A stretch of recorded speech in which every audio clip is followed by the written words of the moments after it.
Seduction is a word often whispered. It conjures images of romance and desire. Yet its true scope extends far beyond the bedroom.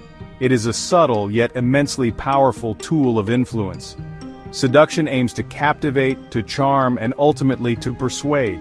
It seeks to lower defenses and win people over to your cause. This art is not merely about attraction, it is about the strategic orchestration of emotions and perceptions. The power of seduction lies in its indirect approach. It does not rely on overt force or direct argument. Instead, it works by appealing to the senses and emotions. Seduction creates an intoxicating spell, making the target feel understood and desired. This feeling is deeply pleasurable, and people willingly succumb to those who can provide it. The seduced individual believes they are acting of their own free will. In reality, they are often guided by the subtle hand of the seducer. We encounter forms of seduction daily. It is present in the persuasive language of advertising. History is replete with figures who wielded seduction as a weapon of power. Cleopatra, the last pharaoh of Egypt, stands as a paramount example. She did not rely solely on her famed beauty. Her true power lay in her intellect, her charm, and her masterful understanding of her targets. She seduced Julius Caesar, and later Mark Antony, two of the most powerful men of their time. She did this not for a mere romance, but to secure the survival and autonomy of her kingdom. Cleopatra understood the power of presentation and mystique. When she first met Caesar, she famously had herself delivered in a rolled-up carpet. This dramatic entrance immediately captured his attention and imagination. With Antony, she arrived on a magnificent barge, dressed as the goddess Venus. She tailored her approach to each man's specific desires and vanities.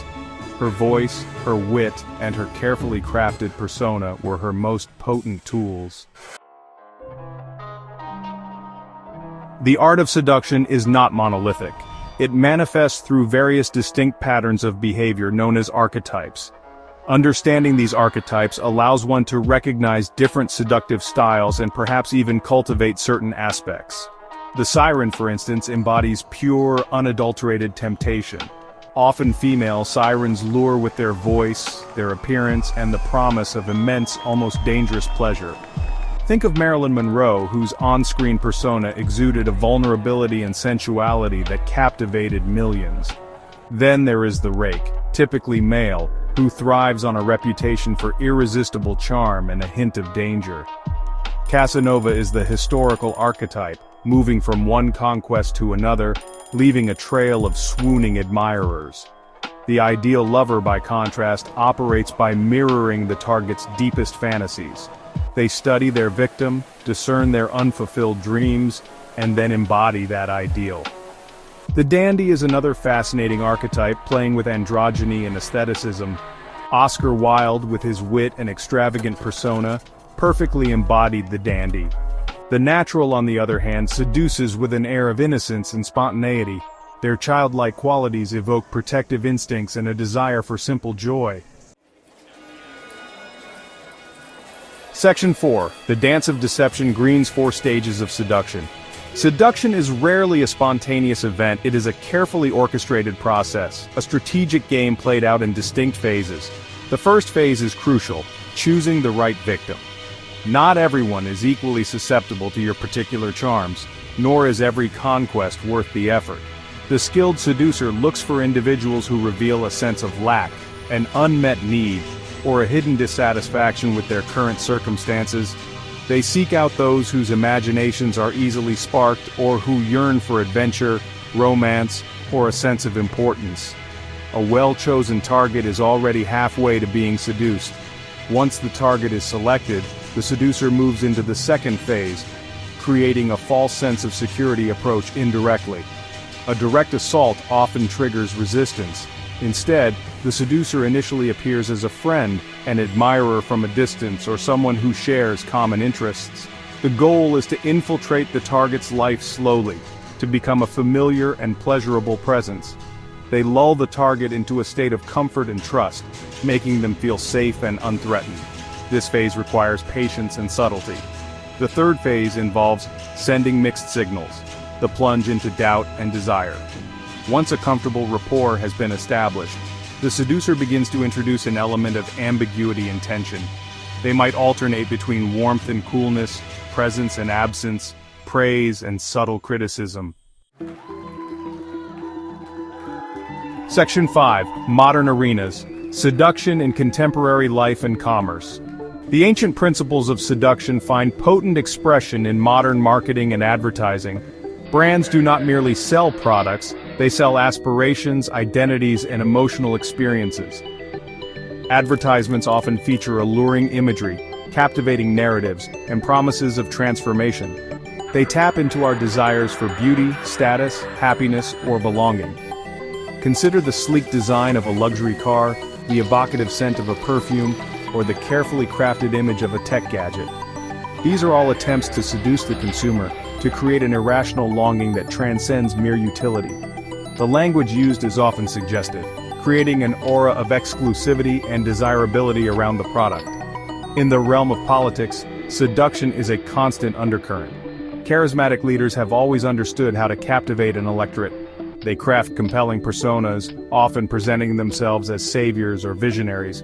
They use powerful rhetoric, emotional appeals, and carefully staged public appearances to win hearts and minds.